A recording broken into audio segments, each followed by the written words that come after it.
Political correctness is nothing more than a lack of self-esteem.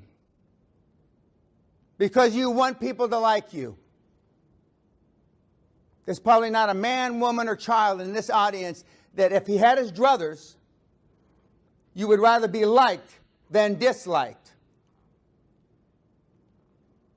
For those of you that are familiar with Mr. Bezos of Amazon fame, and for those of you that know anything about his history, his culture, his character, you know, building one of the greatest companies that ever was and ever will be, he doesn't give a fuck what you think of him. Now, have you ever seen a 3-year-old unhappy? Unless they've soiled their nappies, they're all happy, aren't they? Giggle, giggle, yeah, yeah, yeah, right? Has anybody tell me? 3 years old. Okay, now, 7 years old, same thing. They're all happy. Then what happens? By the way, self-esteem is built the first 7 years of life. You either have it or you don't. Who are you around the first 7 years of life? Mommy, mostly. Sometimes daddy. Sometimes an older brother or a sister. And maybe a grandparent, right? So if you don't have any self-esteem, you know who to blame. So what happens after you're 7? Why are you happy? Everybody in this room was happy then. What the fuck happened? Your parents. Mommy and daddy happened. You hang around with cripples, you learn how to limp. Show me your friends and I'll show you your future. And I got nothing to sell you. You are seeing the only human being, perhaps on the face of the earth, is about to say something. I mean it from the bottom of my heart. If there is a God, may He strike my wife dead and our 3 children dead this instant. When I say I don't give a fuck if you like me or don't.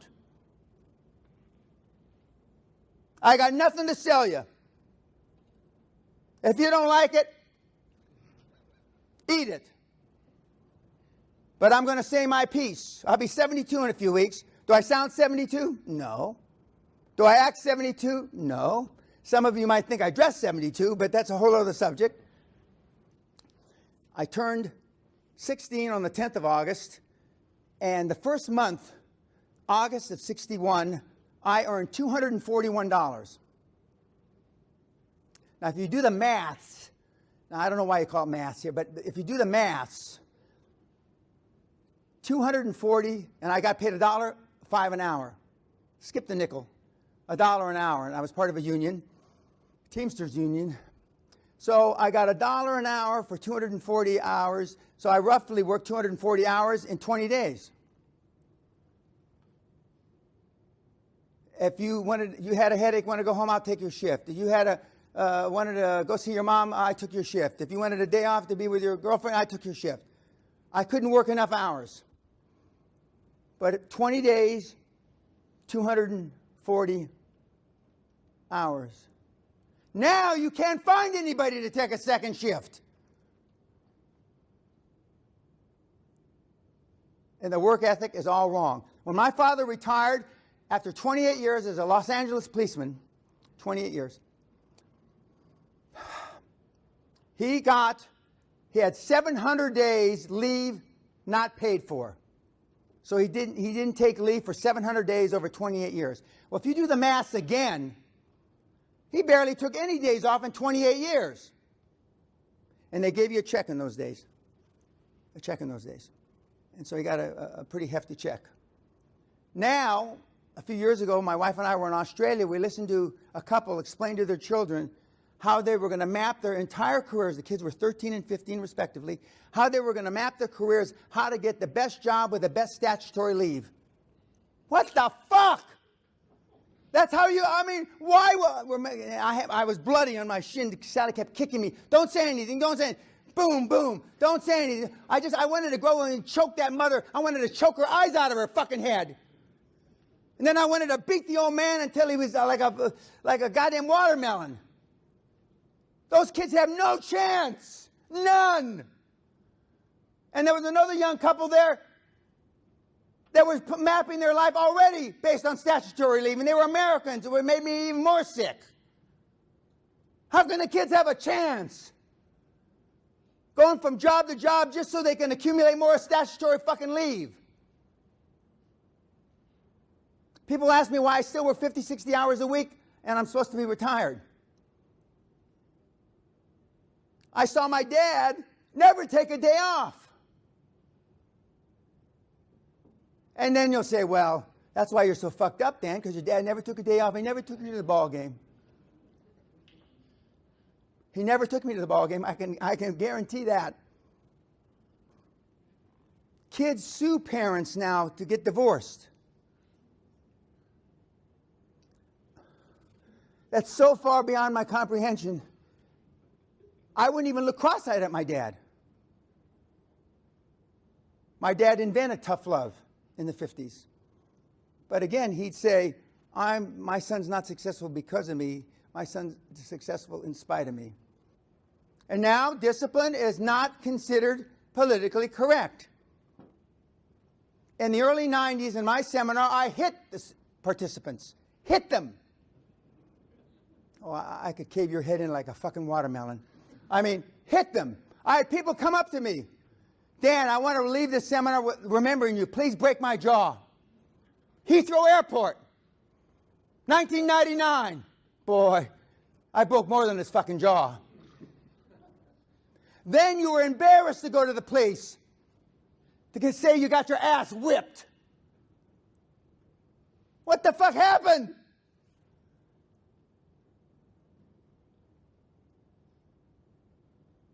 Wealth, risk, reward, not.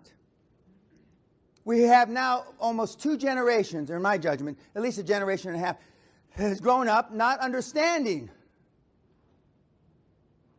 And they have some foggy notion of what wealth is. Again, it's not everything. I was going to be a priest. Can you believe that shit? I used to teach catechism. I taught Bible study as a kid.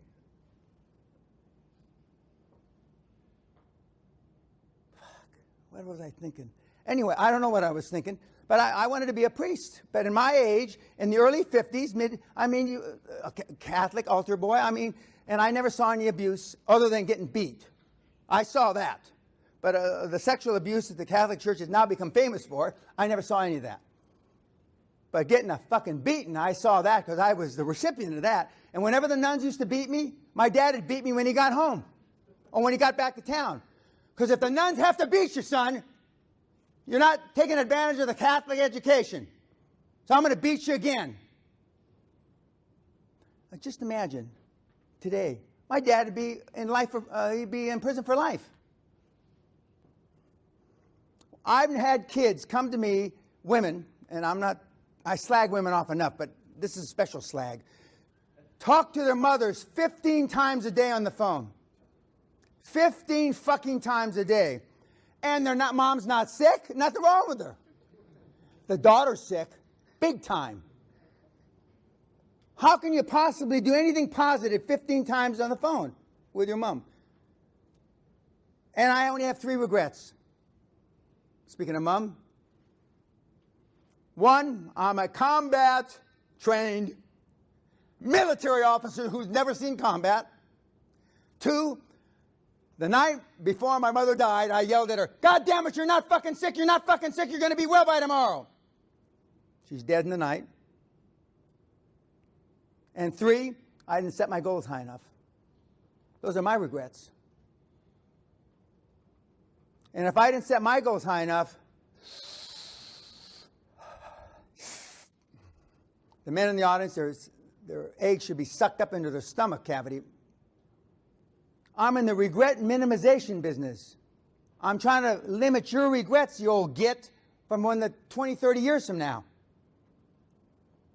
Now, I'm a hell of a world-class eulogy speaker. When you die, you tell your wife she's still alive, get Dan to say my eulogy for me. So I normally go to the hospital while they're gasping for air, and I say, well, what do you want me to say about you? Do you want me to lie? What do you want? Tell me. And they say, and not one single one to date has ever said that they regret missing their daughter's Sweet 16, missing their son's football this. Every single one of them, 100%, have all said, I regret not taking this risk. I regret not taking that risk. I regret not going into business with you 25 years ago, Dan. They regret the things they didn't do. More specifically, they regret the risks they didn't take. Again, wealth, risk, reward, not. It's the not because of all these things I've alluded to, some specifically. And I see it getting worse and worse. I'd like to be an optimist here, but I can't be, because I'd be a lying fucking git personal development slime ball if I was told you things are getting better. They're getting worse. I mean, the state of the world today, as compared to when I started giving high-performance coaching in 1993, is infinitely worse off. In those days, we had 3 to 5 to 6% of the kids were snowflakes. Now we got 90%.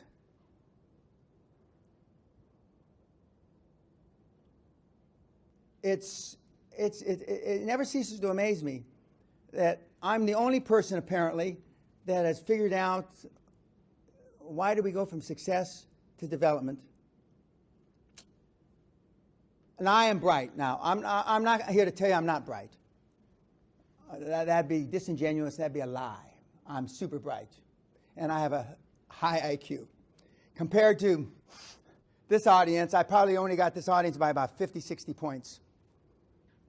Additional IQ than this audience has. Now, we're going to talk a little bit about IQ.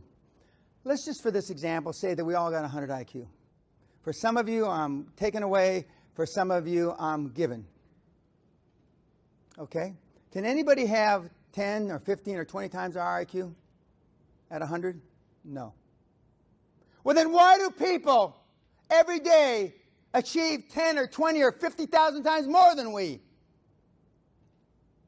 If they can't have an IQ 10 or 20 or 30 times more than ours. Because they dream bigger than we. And this is mostly young men, not young women. Because you wouldn't want young women to do what I'm about to say. But a stiff drink and a good fuck could kill 99% of the guys that walk the face of the earth that are less than 30. That's a sad motherfucking commentary on life.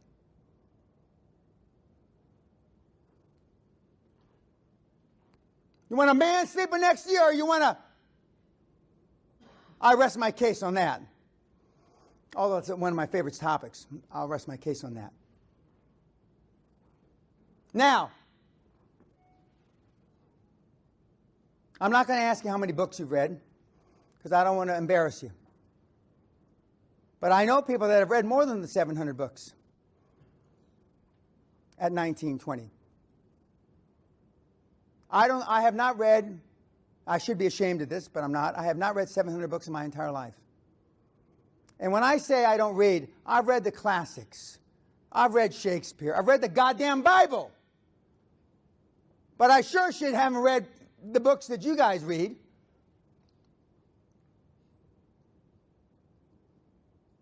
Because you read them because it's your form of procrastination. Because you've been told by somebody, wrongfully, that reading is taking action. There's a high-performance guy out there right now, which I'm not going to use his name, that supposedly reads 2 books a day or 2 books an hour or some shit, I don't know. And so now a bunch of you monkeys are trying to do the same thing.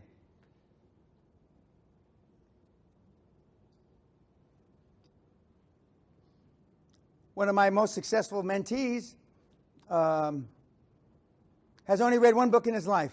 Some people say he can't read or write, but I don't care if he can. He's read my book 15, 20 times. And it's not for sale, so please, please don't ask me. It's not for sale. Why did I stop selling it many years ago? Because somebody showed, what's the name of the thing is you can put on a bogus internet and I didn't know torrent existed. somebody showed me my book on torrent. That wasn't bad enough. Then somebody showed me my book, my real book, for sale for $9,950 on eBay. $9,950. I said, that's it. I mean, let that guy reprint the goddamn book. I mean, I stopped selling the book. But now I put everything on my site for free.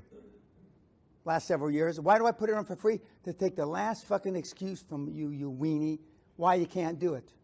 It's all for free, snowflake. You know what they say now? Again, wealth, risk, reward. Now, I don't know where to start, Mr. Baker. Where do I start? Jesus Christ, I don't know. You got thousands of pages. What do I do? What you ought to do, no, metaphorically, what you ought to do is swallow a fucking revolver, snowflake. Where do I start? What do I do? And by the way, I'm not faking it. We get calls like that. But I mean, it's like water off a duck's back now. I've heard it so many times. I don't give a shit. Let them go fucking jump in I used to say jump in a river, but I mean, whatever, you know what I mean. I believed in Santa Claus, the Tooth Fairy, and that kind of stuff until I was 11 years older, more or less. I got in a lot of fights about that. But in grammar school, I was the biggest kid on not campus, on the schoolyard. And then everybody caught up with me when we went into junior high school and high school. So my family, my mother allowed me to believe in Peter Pan and stuff like that. I was old. Now you can't tell the kids the truth quick enough, can you? You got to take the fucking dream away from them, don't you? You got to fuck up their life forever, don't you? Just like they fucked your life up, don't you? You can't fucking stand to see them happy like this. You fucking retards. It's unbelievable. Look what the fuck happened to you. God almighty, it makes me cry. Look at. Now look at you miserable fucking shitbags. And for those of you that mothers, I blame you the most. I've got a whole graphic, metaphorically explicit talk about this in mothers and having babies, but I'm not going to, we're an institution of higher learning here, so I'm not going to go through that. But just imagine the worst fucking things about not having kids, and then go about 100 times worse than that, and that's my talk. You bring in the kids in this world for all the wrong fucking reasons. You get married for all the wrong fucking reasons. You stay married for all the wrong fucking reasons. Holy shit. I'm on fire. Gunboat diplomacy was invented by the Brits. They ruled 2/3 of the fucking world by not asking permission for a goddamn thing. If you didn't like it, they blew the shit out of you. They give you a broadside with all their cannons. Right? Right. What the hell happened to Britain? Political correctness happened. Now they wouldn't say shit if it was in their mouth. Actually, shocking. That's bloody shocking. Fuck. I was running 100-mile fucking marathons more than 40 years ago. Back in my day, in the early 70s, you were a man if you ran 100 miles and pissed blood, because your body breaks down and you urinate blood when you put your body into that, under that kind of stress. And now there's a whole industry called biohacking. I thought it was a joke. Sally said, we're at this. She says, Dan, you do all this stuff. I mean, people making money off this shit. But do you think biohacking is going to save your fucking lives? I got a bridge in Brooklyn I can sell you. You're way beyond biohacking. As Brian Q.L.A. Rose would say, Dan's doing God's work, and you're beyond God. For most people in this room, nothing can ever help you.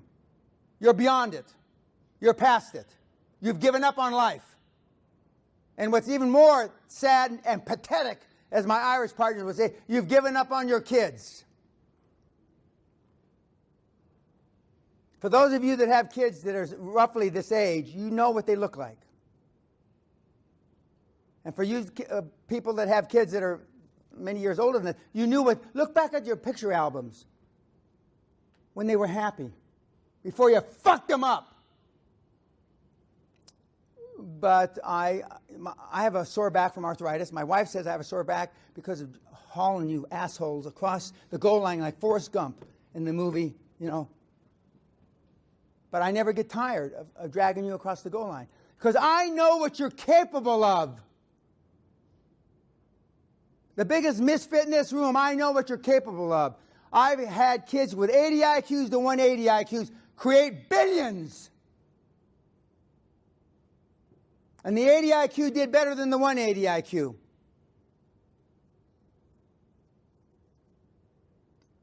Again, wealth, risk, reward, not. Why am I the only person that talks, other than I'm gauche, crass, whatever you want to call me, why am I the only guy out there or gal that talks about money? Because I'm the only son of a bitch that's created any with you dipshits. Just like you, lady. Just like you, ma'am. Just like you. I've drug your sorry asses across the goal line to create tens, hundreds of billions. And it's fucking hard. And I'd never choose this profession again. Never. Just like I'd never live in a goddamn castle again. Do you have any idea what it is to live in a house that's 450 years old? Something breaks every 5 minutes. And it's never cheap. God. Another thing I would do. Why did I build a golf course? Oh, God, what was I thinking, you fucking idiot? I built a goddamn golf course because I got tired of playing at St. Andrews. What am I, crazy? That's another thing. Don't build a golf course. Don't buy a 450-year-old storybook. See, I got in love with this whole storybook castle. It's got tourists like at Disneyland. What an idiot. I mean, what was I thinking?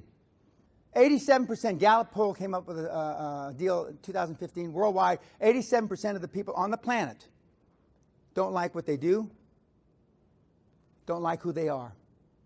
87%!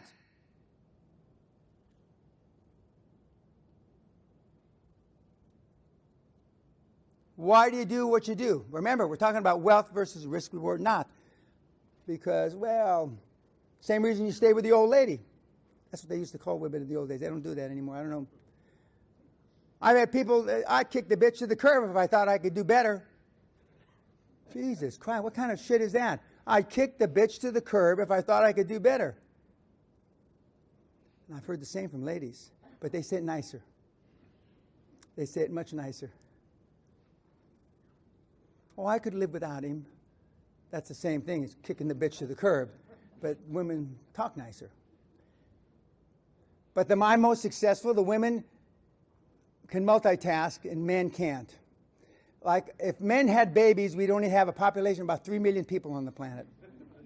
If men had babies. Men gets a, women know, a man gets a cold, he's got pneumonia, you know. He can't do anything. Women are the tougher sex. And I point to my Yorkshire Chartered accountant wife back here, who's also a psychologist, who's also a cordon bleu chef, who's also a skipper for a boat she sailed across the Atlantic. She can do all that shit. I barely can chew gum and walk. And since I got 2 new knees, this is the longest I've been on my feet since I got my 2 new knees. And for those of you that can do everything humanly possible not to get new knees, do it. Because they lie to you. I don't walk the same. I can't put my feet. I got 2 new knees because I wanted to climb Everest before I'm 75. Unless Allah does something for me, I'm never going to be able to climb Everest because I can't. My knees don't work the same.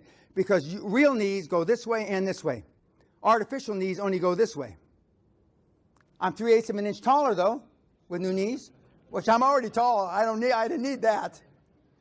You know, that, artificial hip, shoulders, collarbone. I have no bicep. I mean, they're running out of parts. They could take my heart because I have nothing pumping to it. I mean, other than ice water. How many in the audience, by a show of hand, have children?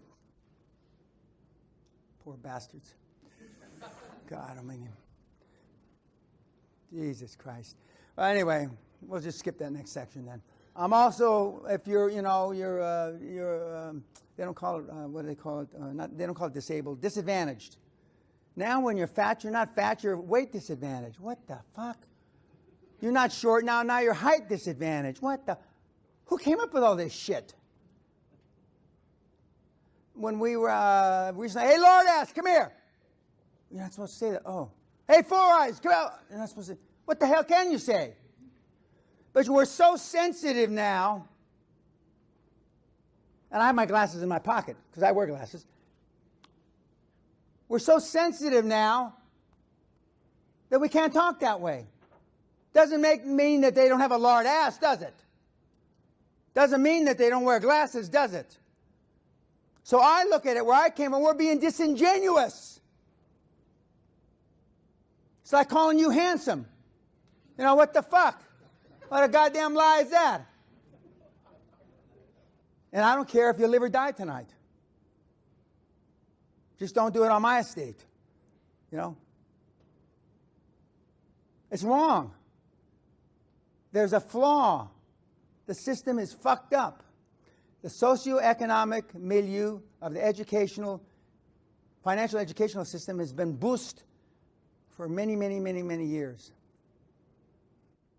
And I thank the university here for giving me the opportunity. And they more or less knew what I was going to talk about. Not exactly, but more or less. But it shouldn't be any shock, because I say some pretty shocking things, actually. Bloody shocking. But it's the truth. Nobody's ever accused me of being a liar. None of the guys in the industry that you bought their books and listen to their podcast has ever sued me for slander. Bring it on. I'd love that. Nobody. Why? Because I'm telling the truth. A couple of the big guys say, oh, Dan's just being Dan. Now, what does that mean? Well, I'm just telling the truth. That's all I'm doing. I had a snowflake producer. He was interviewing me about the TV show that they were talking to me about doing. A young Englishman. That's why I bring up the exam. Oxbridge, Etonian, in his early 30s. And he said, actually, Mr. Pena, it's hard for me to grasp how the shock value you have in your seminars.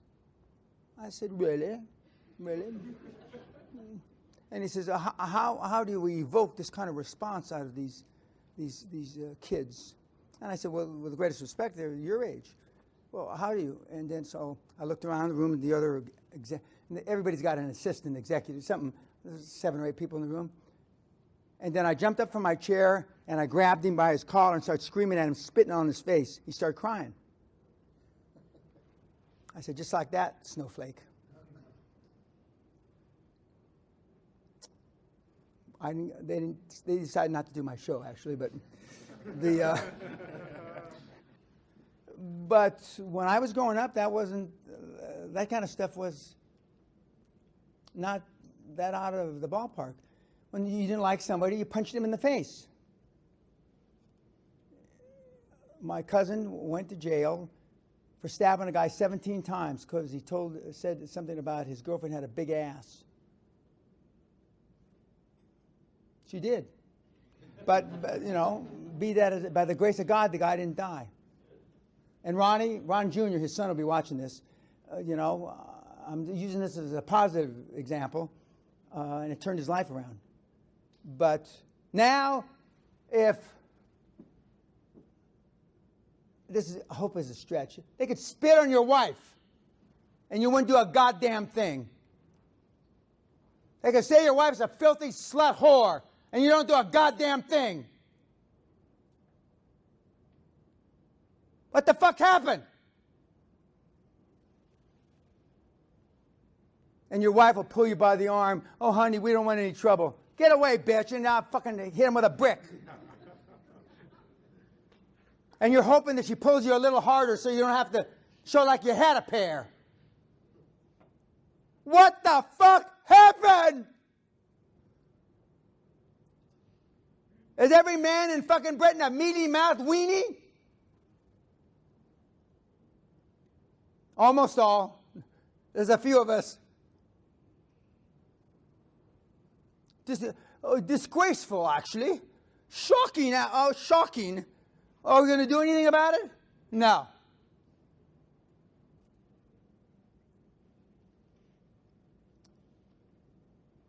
It's interesting. Sally had an uncle die a couple of years ago, and we went to the funeral. And Sally and I argue about who came up was poor. I now admit she was poorer than I was. And she talks about living in a caravan. Her mother will say she can't possibly remember the caravan. Really? She was so little. Really? You remember every negative fucking thing your parents ever said. Since the second trimester in her fat belly. Her mother says she can't possibly remember that caravan where they all lived like sardines. But she remembers it like this morning. So every negative piece of shit that you've ever been exposed to, you've got back there in the back recess of that little pea brain of yours. But you can still do it. Find something you love. Find something you're passionate about. 85% of your financial success is due to your personality and the ability to communicate, negotiate, and lead. Shockingly, only 15% is due to technical knowledge. The things you go to school to learn don't mean dick. It's not what happens to you in life, it's how you handle what happens to you in life that makes a difference. Whoops. What am I doing wrong here? Shit, this is important too. Oh, no. Okay. These two kids got this one at 13, this one at 15. When he's 13, he made $100,000 online, and his father thought he was doing drugs. They just turned down last year $20 million for 5% of their company. They made a mistake. They should have taken the $20 million, but they're smarter than me now. It's life. It's the life model. Well, my second mother at dinner a couple months ago, she's 95, told me about her husband. I didn't have the balls to get out of the marriage. They were married 4 billion years. She says, at 95, I didn't have the balls to get out. Now, I know more than one woman in this motherfucking room can relate to that, so don't you lie to me, you bitches.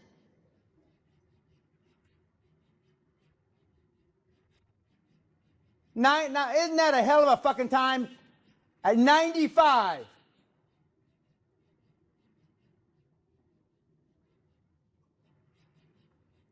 I'm going to say something else that's going to be shocking, actually, just bloody shocking. Most of you are mistakes in this fucking room. Better that you dribble down the inside of your mama's leg. Most of you are bloody mistakes. What I find shocking is when a mother and a grandfather and the daughter's in there and they say, and the mother says she was a mistake, and the little 15, 16-year-old, I always knew it, because they know. They know. Not just because they're 9 years apart, that kind of shit, that's easy. You're all bloody mistakes on top of it, and down deep inside you miserable cunts, you know it. And if they didn't like you, and I can get off on being adopted, oh, that's a whole other fucking deal. I mean, an adopted kid never gets over it their whole life. Not only did they didn't want you, they left you in a basket in a fucking mission. Oh, I can go on and on and on. You want to know why you're all fucked up? Now, who's saying this at seminars? Nobody. And they want you to buy their fucking little DVD. And I love when they go to the back of the room and they sell you shit. Do they still do that? Fuck. I'd be embarrassed. And then on Valentine's Day, 60% off. Why do you buy? Come on, guys. Why do you buy that shit? What was it worth the day before Valentine's Day? Because you're retarded. You engage in self-sabotaging activities because you don't think you deserve it. And you're right, you don't. 30 years ago, when I was interviewed by the Financial Times, oil went from $40 a barrel to $8. And they said, actually, Mr. Pena, is it true that you've decided not to participate in the energy depression? I said, yes, we've taken the decision, actually. The board has taken the decision that we are not going to participate. Even though 10,000 energy companies have gone boost, that's correct. Even though 10,000 energy companies have gone boost. Is it true, Mr. Pena, that you've said that jet lag is for cunts? I said, yes, jet lag is for cunts. And the FT just writes it down like, they're morons! And but he doesn't like golf. He's a golf pro, but he doesn't like golf. That's funny. But I mean, what did you like to do? I mean, there's a lot of different things. We've had people roll up bookstores. Of course, bookstores now, we've got a problem because of the internet and the tablets and all that kind of thing. If you spoke Spanish until President Trump put a nail in the coffin of Cuba a couple of days ago, I used to tell people, go to Cuba. If you speak French, go to Haiti, because they have nothing. They absolutely have nothing in Haiti. It's just the shits. And I mean, well, I don't want to go down there. I'll be away from my... You see what I mean? I'd go to hell and have sex with the fucking devil himself. I don't give a shit. And there are a lot of people just like me. Some people say that I have had sex with the devil before my wife. Some people say I am the devil. And so, and you may have to, you know, flip like a chameleon and be strict. Strictness is good. Sensitivity equals poverty, guys. Jesus Christ, look at you. Are you proud of where the fuck you are? No. You want your kids and grandkids to come fucked up like you? No. I hope to God not, anyway. So don't bullshit yourself. Sensitivity equals motherfucking poverty. So Sister Gloriosa, who was, I said, I'm going to go hear this with my own ears. I don't believe this. And got holes in them and flea bitten. I mean, really beat the shit. Well, when do you get new habits, sister? Well, God provides. Well, I drilled down a little. What does that mean? When other nuns die, we get their habits. So who had the habits you've got on now, Sister Gloriosa? And then she says, Sister Elizabeth, Sister... Fuck. I mean, if you want that, well, I know where to send you. They have no cell phones. They have no radio. They have nothing. Nothing. And they work 12, 16 hours a day. She says, God bless me that I can carry 2 100-pound bags of rice on my fucking back. She doesn't put it that way. I am blessed because I can carry these 2.